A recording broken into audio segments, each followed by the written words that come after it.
Accessing peace. Existing without violence, with the ability to calmly resolve conflict. Downloading love. An overwhelming, deep, positive affection towards others. Activating liberty. Living your life as you see fit without infringing on the lives of others.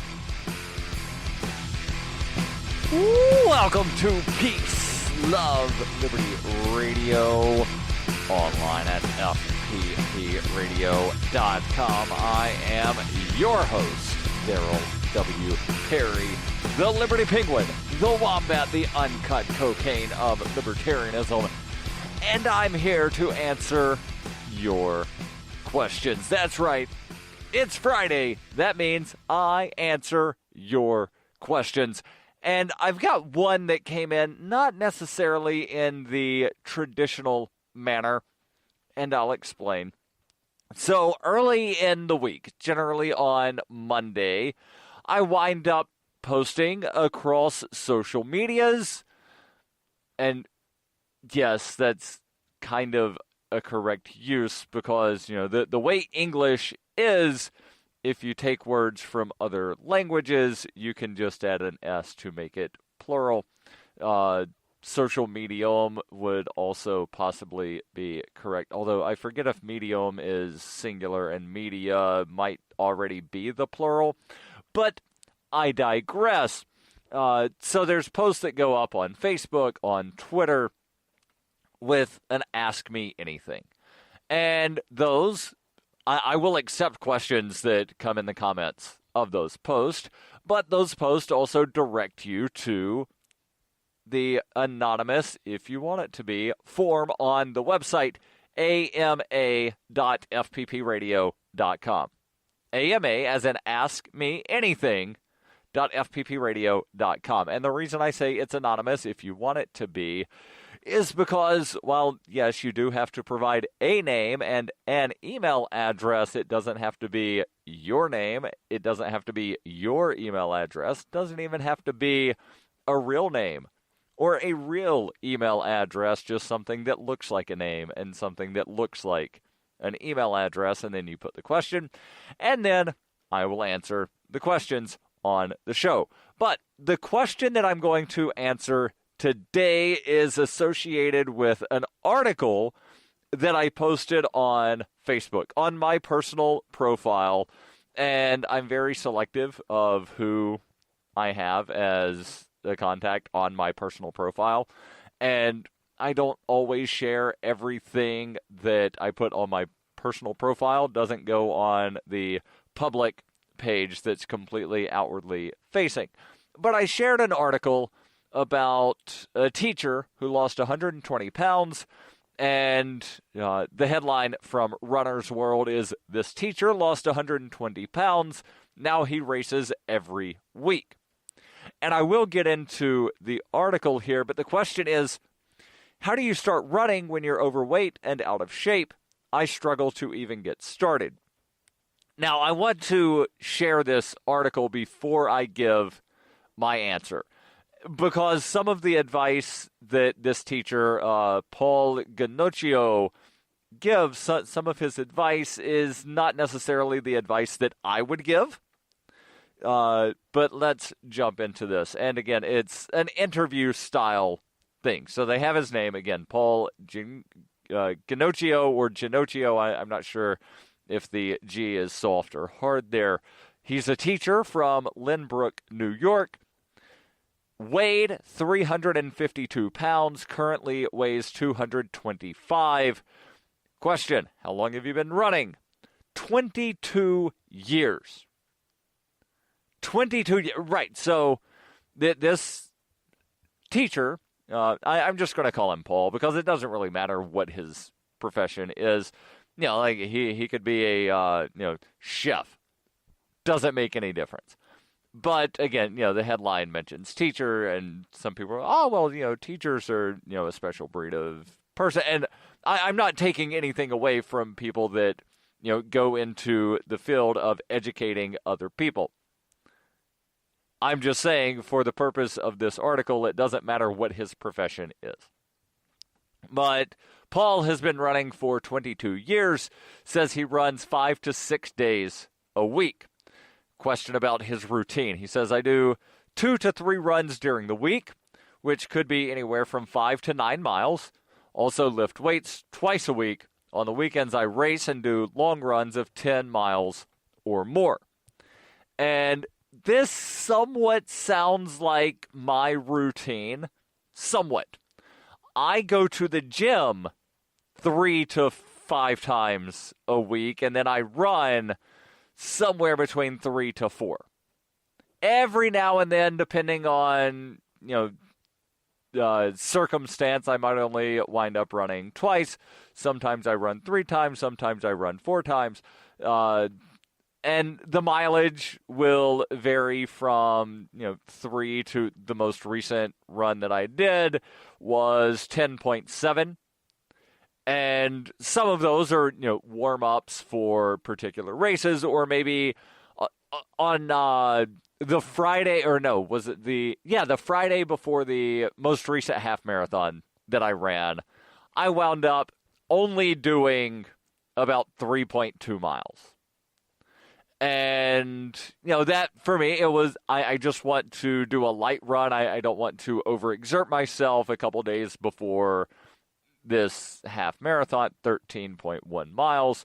And I'll, get into that in just a little bit, possibly. But, yeah, the most recent run, 10.77. And I know I could have run further. I probably would have if I would have actually brought my headlamp with me, because I started running and the sun was still up, and I was like, oh yeah, I can wind up getting in, about a 10, 11 mile run before it gets too dark. And well, it wound up getting darker faster than I thought.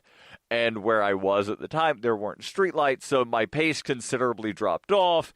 And I'm going to cut it short because, being able to see, and I like being able to see. I don't like running on uneven roads, and if I would have gone a longer path, I know that it would have been uneven, and I've run that in the dark before. Not a fan, which is why I bought the headlamp. I just didn't take it with me. There's more from the interview here with the guy that lost 120 pounds and runs official races every week. And there's difference between just, running every week and running an official race. I'll talk about that a little bit as well here on Peace, Love, Liberty Radio, online at fppradio.com.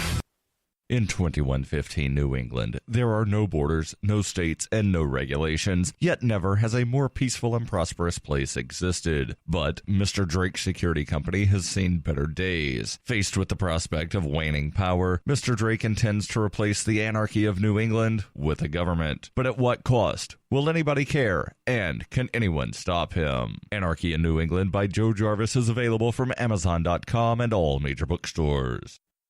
Are you tired of governments murdering people around the world? Stop using their money. There is an alternative. Bitcoin is a stateless, free market, non-political currency. Bitcoin cannot be inflated or controlled by any government. By using their money, you are helping the state. Stop doing it. You have an incredible alternative available now. Learn it, use it, spread it. Get started with Bitcoin at weusecoins.com. That's weusecoins.com.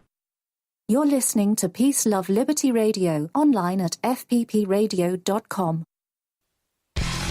Welcome back to Peace, Love, Liberty Radio, online at fppradio.com. I am your host, Darryl W. Perry, the Liberty Penguin, the Wombat, the uncut cocaine of libertarianism.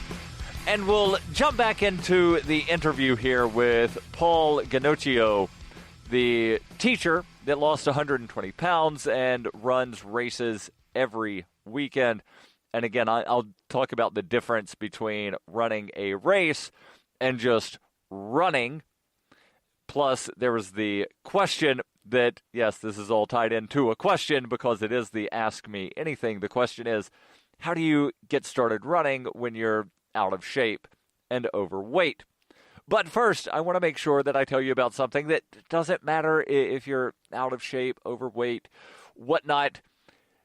It's easy to buy precious metals like gold and silver when you're dealing with a company like Roberts & Roberts Brokerage. They've been around for over 40 years, and they help people buy precious metals, again, like gold and silver. They also have platinum and palladium, and they're a Bitcoin-preferred business, meaning they want cryptocurrency. They don't want, your government-backed money, and they don't wind up feeding the banks. They do not feed the banks.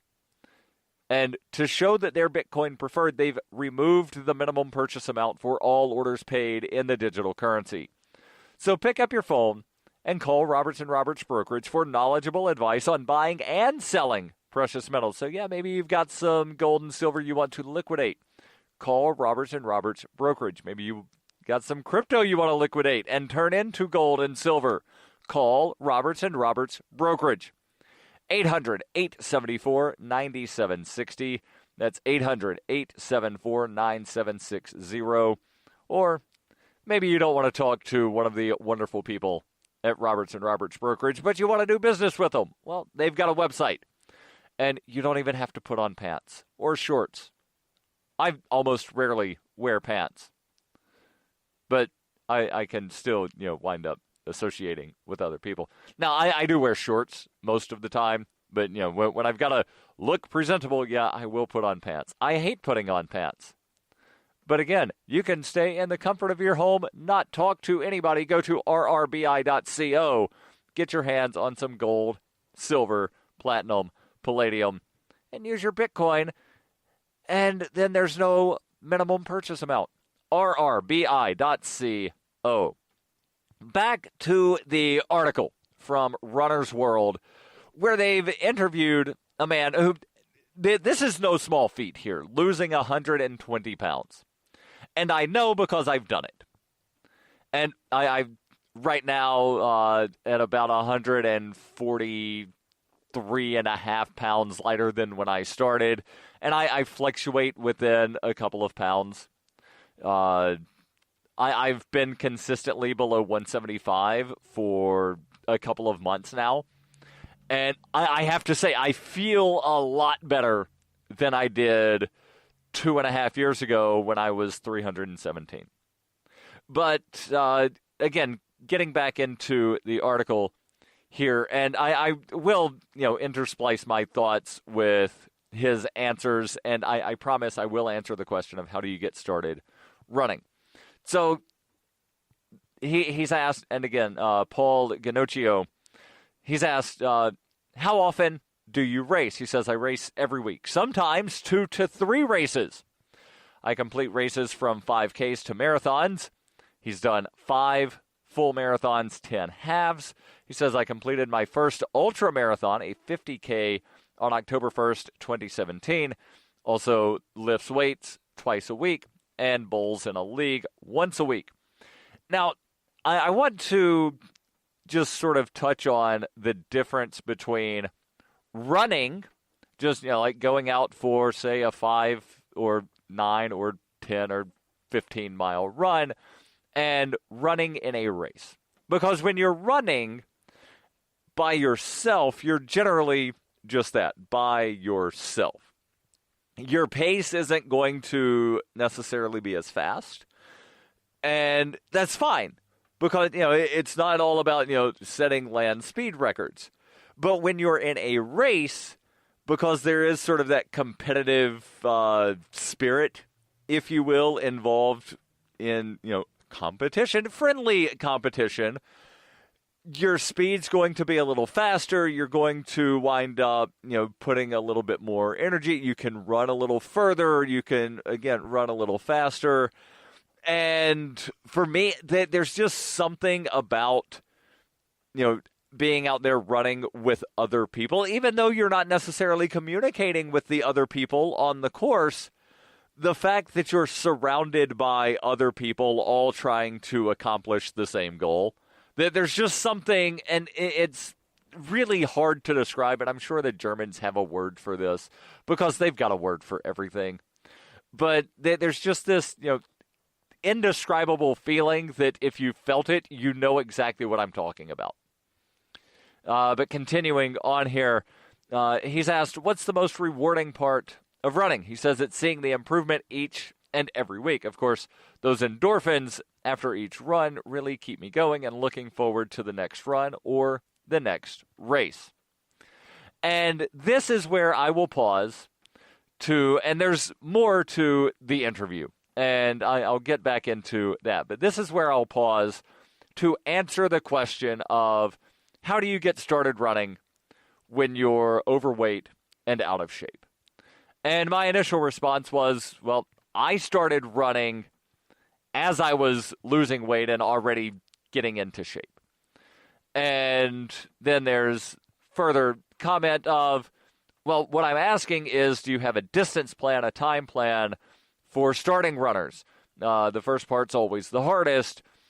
And then they go on to say, when I was in shape, I was in the Navy, running was easy, then I got out of shape, and now it's, ugh.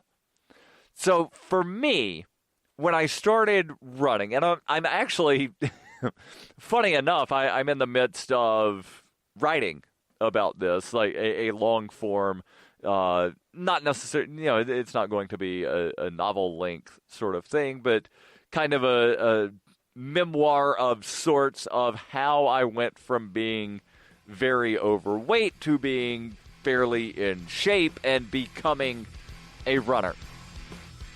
So, I will finally answer the question of how do you get started running? Is there a distance plan? Is there a time plan? Like, how do you start? I'll explain. Stay tuned to Peace, Love, Liberty Radio.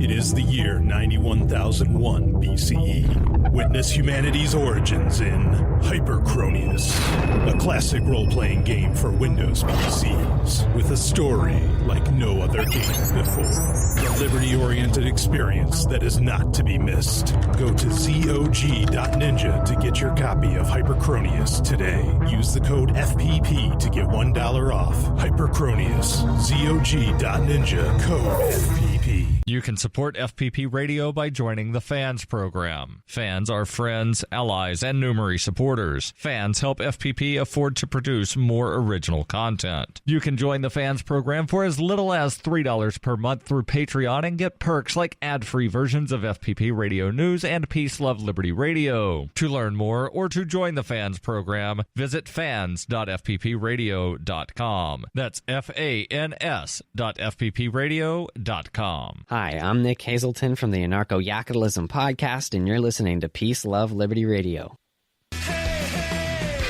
What I did was, first, I accidentally completed a triathlon.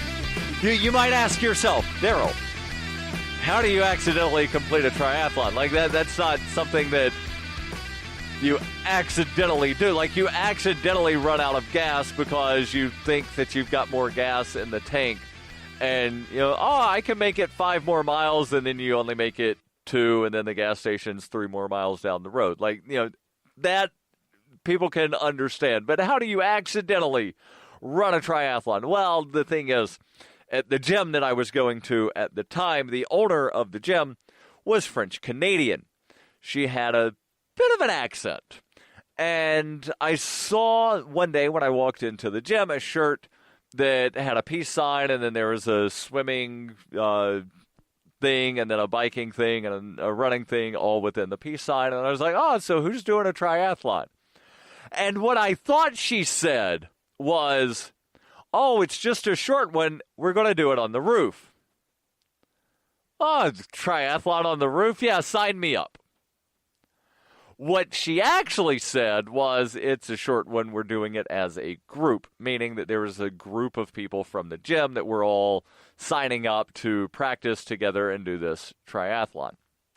Turns out it was a 1/4-mile swim, 8-mile bike ride, 5K run.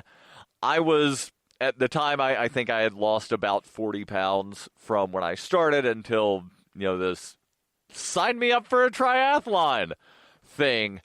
and wound up, did training on the biking and the running, but not so much on the swimming, and that's a completely other story.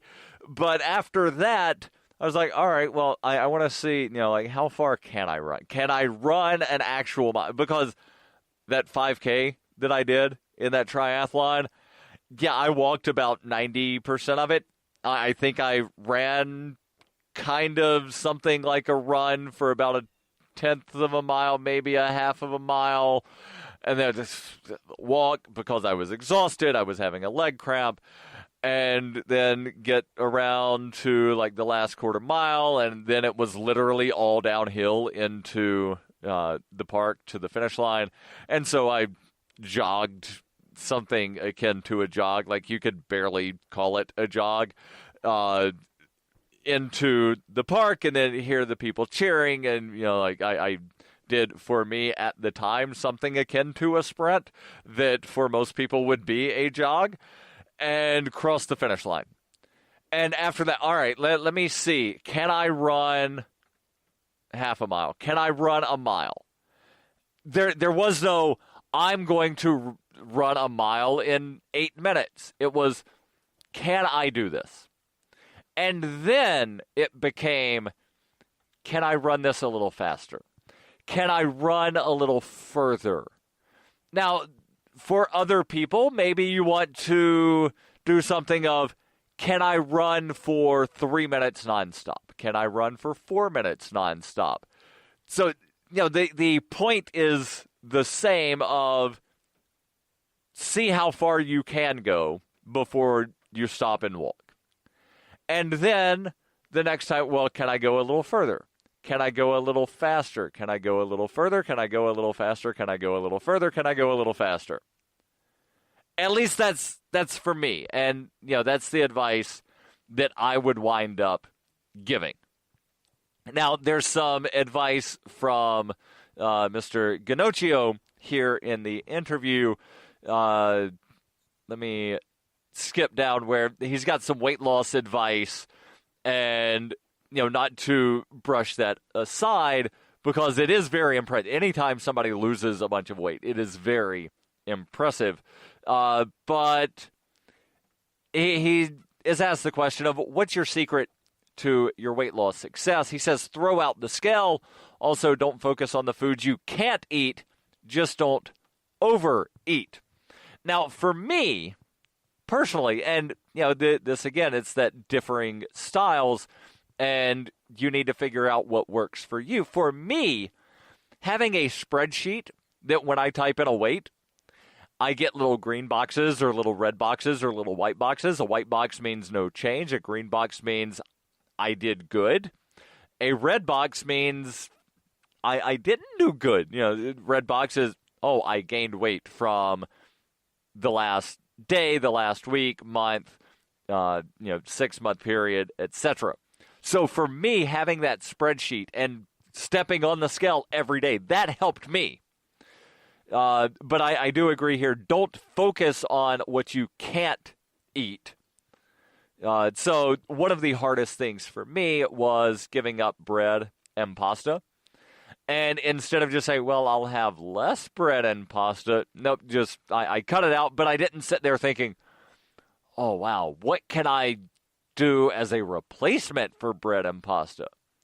Now, I did stumble across a pasta replacement called Zero Pasta. It's made from shirataki mushrooms, and, I used that a little bit, but again, I didn't sit there focusing on it. And again, limit the intake. Definite agree there. How do you stay motivated? He says, I run races every week, for starters, and I always have goals for the future. Having another runner in my life who gets it and pushes me all the time is my best source of motivation. Do you have any favorite motivational quotes? He says, yes, from Dean Karnazes. Run when you can, walk if you have to, crawl if you must, just never give up. A couple more question and answers from Paul Ginocchio. here in the Runner World article. Plus, what's the difference between running and running a race? Or did I already answer that? Stay tuned. Coinbase is a simple and secure online Bitcoin wallet for sending, receiving, and storing Bitcoin. Coinbase also allows you to buy and sell Bitcoin using a bank account or use their tools to accept Bitcoin as a merchant. Coinbase has more than 1 million consumer wallets and is trusted by over 25,000 merchants, including Overstock.com, Khan Academy, Reddit, and of course, FPP. Get started at coinbase.fppradio.com. You can support FPP Radio by joining the Fans program. Fans are friends, allies, and numerous supporters. Fans help FPP afford to produce more original content. You can join the Fans program for as little as $1 per month through Patreon and get perks like ad-free versions of FPP Radio News and Peace, Love, Liberty Radio. To learn more or to join the Fans program, visit fans.fppradio.com. That's fans.fppradio.com. You're listening to Peace, Love, Liberty Radio with Darryl W. Perry. Welcome back to Peace, Love, Liberty Radio, online at fppradio.com. And yeah, now that I think about it, I did answer the question of, what's the difference between running a race and just running to run? And again, when you're in that environment with other people that are all working towards the same thing, you can run a little further, you can run a little faster. And for me, I'm going to briefly explain, because we're almost out of time here, briefly explain what running a half marathon is like. Now, the first one that I ever did, I maybe ran about half of it, maybe 60%. I knew that I would not be able to run the entire thing. And I had a mindset of, I'm going to see how far I can run on the initial out and back loop. So it wasn't just, like, here's a 13-mile line, follow. The course was like just under 1.1 miles out, and then turn around and come back, and then turn around and go out, and turn around and come back. So I'm going to see if I can, make it all the way out. And it was rainy, a little chilly, so I think I made it about 3/4, maybe 0.8 mile out. All right, I've got to walk a little bit. And then, all right, I'm feeling good, start running again. And so I had this routine of, run to this point, walk to this point, run to this point, etc., repeat. And wound up, again, running about half to 60%. The next half marathon that I did in July, I wound up, running about 80 to 90%. And then the most recent, all right, well, I've gotten my, just regular prep runs up to where I'm doing about 8.5 miles. So I'm definitely running 8.5 miles. And I wonder, because I'm doing that 10-mile race at the end of October. So I wonder if I can run 10 miles. Oh, you know what? Once I get to the 10-mile mark, then it's just a 5K to the finish line. I can run a 5K. I do those all the time. I run 3.1 miles or more all the time. I can run a 5K. I am at the 8-mile mark. We're turning onto a path that I run all the time. I can do that. Like, I've got a home court advantage here. And yes, I'm giving you the sort of train of thought thing that was running through my mind. I'm on a home court advantage here. I can do this, get to that 10-mile mark, and then run a 5K. I can run a 5K, and then next thing you know, I'm done with the race. 1 hour, 56 minutes, 49 seconds. Well, looks like I'm not finishing the article. Link will be in the show notes. Don't forget, every Friday I answer your questions. ama.fppradio.com. The podcasts of FPP Radio are licensed under Copy Heart. We believe that copying is a form of flattery and do not abide by the copyright laws. Those laws serve to restrict the flow of ideas which no one can really own. Copying is an act of love. Love is not subject to law. If you enjoy the show, consider joining the Fans program and get perks like ad-free versions of Peace, Love, Liberty Radio and FPP Radio News, and also get a copy of the monthly newspaper FPP News. To learn more or to join the Fans program, visit fans.fppradio.com.